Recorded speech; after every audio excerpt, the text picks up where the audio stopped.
I'm Wendell Jones, and welcome to this special edition of our program, The Platform. And on our program, we look at issues that are very current, especially social issues, with my friend Bianca Nygard, who every week brings special guests to our show.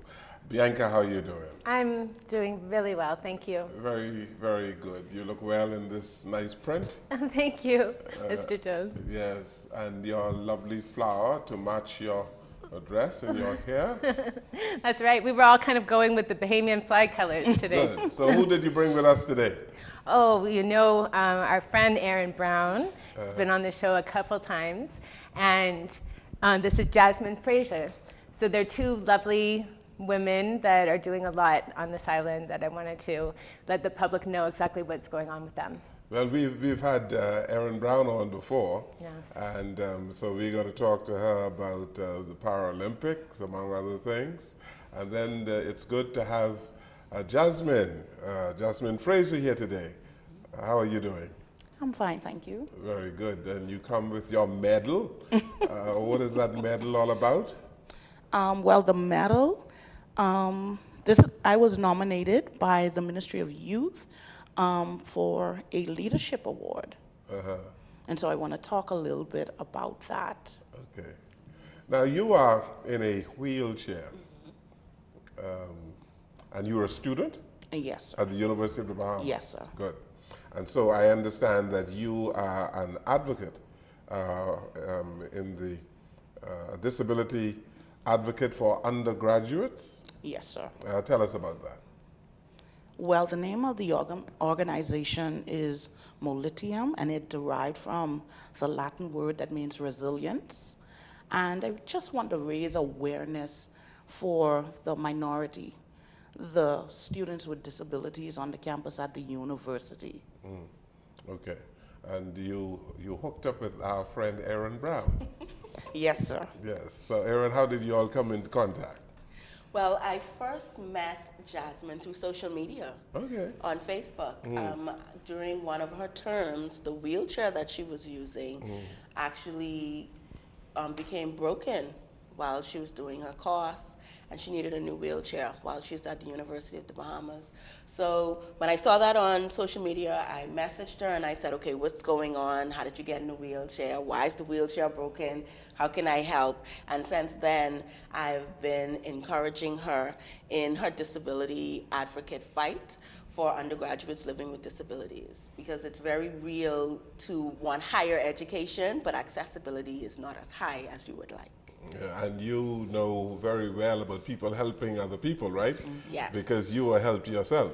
Yes. And so for those who didn't see our previous programs, you can tell them how you were helped. Yes, well, my goodness, I feel like my everyday life is about being help and helping others. So what I call it is the overflow of gratitude in being helped. And the last time I was here, I spoke about the journey to 2020 Paralympics. And I spoke about going to Chicago and getting a running blade. Well, I did get on that flight, and I did receive the running blade. So I now have all of the tools that I need to compete successfully in the triathlon, running, swimming, and cycling. And that experience within itself was one that taught me you have to keep moving even when nothing is in play, or you feel like you haven't taken the steps right, or you haven't connected with persons, or persons don't really believe in what you're doing, but you still continue. Because even going to Chicago and coming back, I was then able to go to Houston, Texas, and run with 10 adaptive athletes, blind, deaf, and adaptive limb difference athletes. So both legs gone, one leg gone, both hearing impaired, visually impaired, and we ran 190 miles from Gonzales, Texas to Houston, Texas. Now, I would not have been able to do that if I weren't donated a leg, a running blade at that, to make that miles. Yes. Now, Erin had a difficulty some years ago, yes, and this developed cancer. Bone cancer, Bone cancer. osteosarcoma, where the diagnosis was so grim because it had eaten away all of my bone. I had a fingernail thin layer of bone and it was attacking my muscles. So going into chemotherapy, I did no radiation, but I did chemotherapy. I opted for no radiation because I said, amputate the leg. And everyone still looked at me like, why would you dare even say that? And for me, it was an easy choice because I valued life over limb. I was okay with being seen without a leg. I was okay with having not seemingly being the average. Because even though I had all of my legs and all of my arms and all of I knew that my purpose was not an average purpose. So I got an amputation. It's 15 years. Every April I 15 celebrate. years, it's a long time. Every April, and April is actually limb loss awareness. So I try to do more advocacy and awareness about persons who are living with limb difference. Yeah.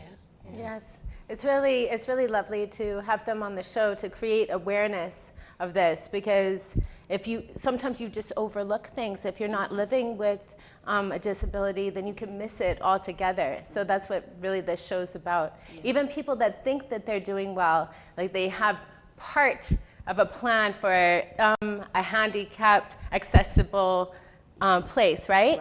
You think you're going through the motions of this law has passed now in the Bahamas a couple years ago that all of the places have to be handicap accessible, that's what it's called. Right, yes. And so, so people might put a little ramp in there and forget about the door access, or put, so it's very important show for people to be aware of what does this look like to be able to embrace this part of our community and make their life easy for them to be accessible here with us. Disability inclusion is important. So many things we are missing, which is a basic necessity.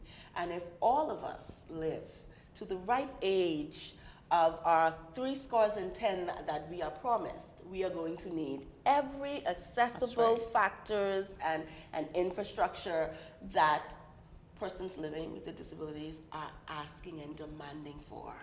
Disability inclusion. Yes, disability inclusion. That is a new term, I believe.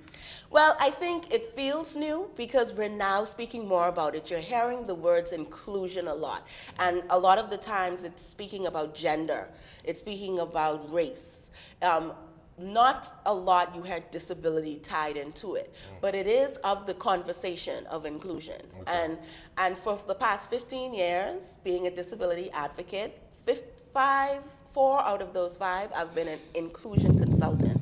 The Disability Act has been passed in 2014, and compliance for accessibility in buildings actually was enacted in January of 2018. So for an entire year, we have been in compliance. So if buildings and businesses were not compliant, they are liable for lawsuits and fines. Now, it's not a perfect act.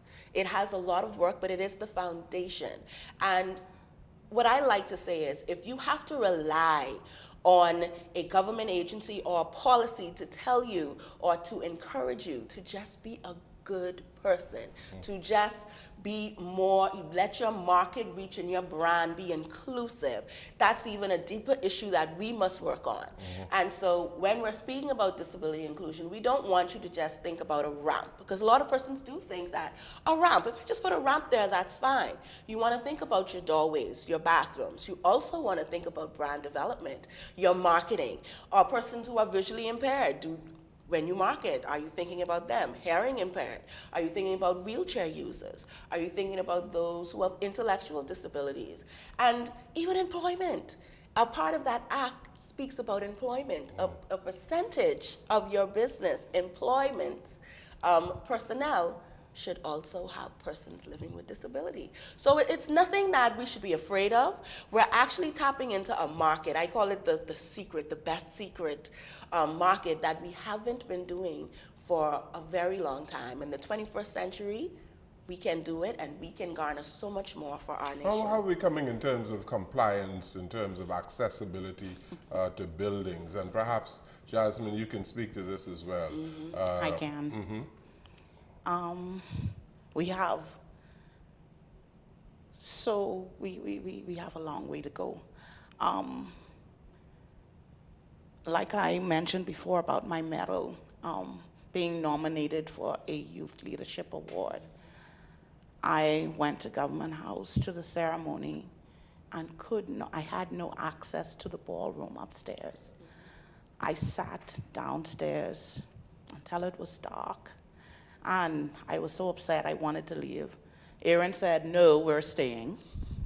You are supposed to be here and you will be pinned today."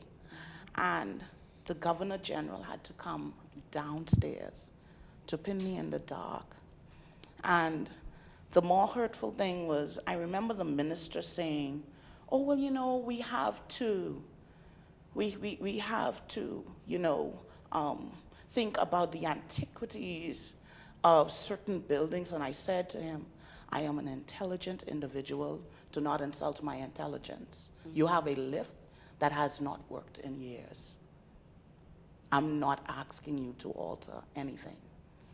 And if you would notice, I am wearing a few of my pins because I am very active and I do a lot of outreach. I am the first vice of the Bahamas Heart Association. I am the now acting treasurer of the Parents in Action Group for the Royal Bahamas Defense Force Rangers. I am a part of JUGS, Women's International Organization. So I wear several hats. So I am supposed to be there. I'm not asking for preferential treatment. I just ask that you follow the law. Yes.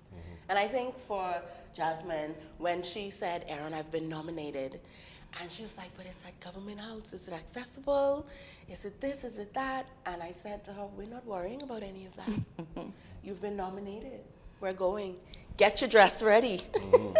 And so when we went, we had a lot of anxiety, and I do believe that the general public do not realize the amount of anxiety persons living with disabilities have here in the Bahamas, because we have to think about so much before we decide to even go somewhere. Isn't it ironic that the Parliament of the Bahamas put these laws in place in 2014? And the Parliament of the Bahamas is not accessible. Most government The House agencies of aren't. Assembly that passed these bills, Wow. telling businesses and other establishments that they should have, that people should be able to get into your business, that you should have wheelchair access. The House of Assembly, nor the Senate, nor Government House. None of them are accessible. And they pass laws to tell me that I gotta fix my place Yes.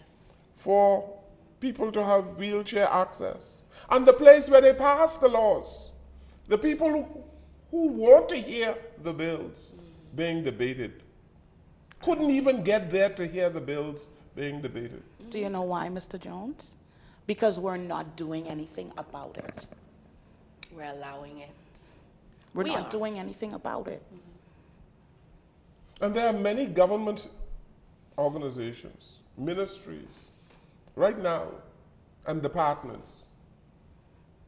You can't get to see the minister or anybody else because there's no wheelchair access. Not unless there is an elevator in the building. But there are many, many buildings, government buildings, Have elevators. that are not compliant. Yes. Yes? Yes, I will You're agree with you correct. on that. And I appeal to not only our government agencies, but also our nation and our citizens and those who support and love the Commonwealth of the Bahamas. The experience that Jasmine had standing there with her that night, and now she was to tears and ready to leave, and I stood there and I said, "No, we will stay here." I said we will put in a request that she can come down to see if a humble request if the Governor General can come down and pin you. Because watching your peers, watching your ministers, your youth leaders, watching these persons walk past you to go upstairs and waving, hey, oh, Jasmine, you look nice. Oh, this, oh, that, but she is unable to join you. I don't think they really understood what it took and the bravery it took for her to remain there and be pinned. Okay, we have a video, don't we? Oh, this video is, it's actually a wonderful 3-minute video about Erin and what she's been doing lately. Okay, let's run it now. Let's take a look at this video of Erin Brown, who is a disability advocate, and she is teaching me about disability inclusion. Let's take a look. Every joy, every triumph, every tear, every heartbreak has made me who I am and is shaping who I will be. Meet Erin Brown, a mother, an athlete, and a cancer survivor. We're talking to Miss Erin Brown.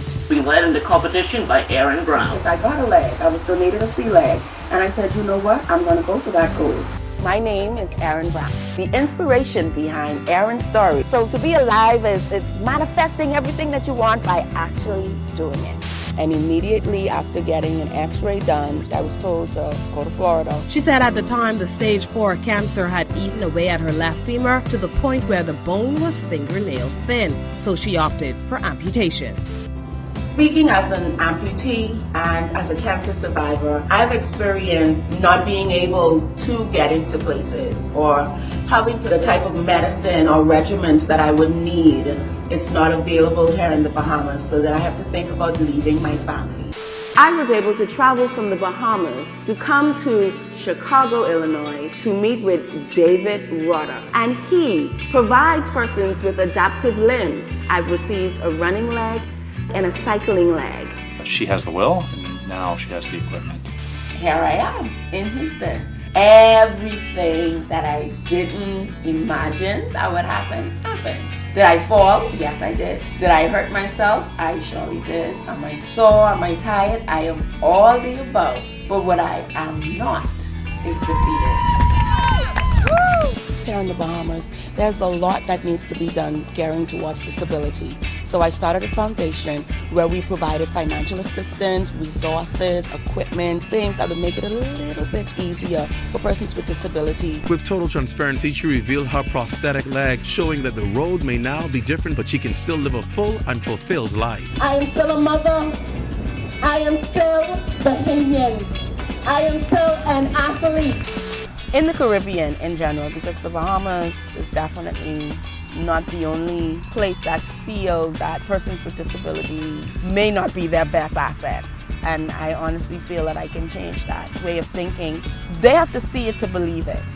Like, we have to physically see something happening in order to then action or invest or put into it.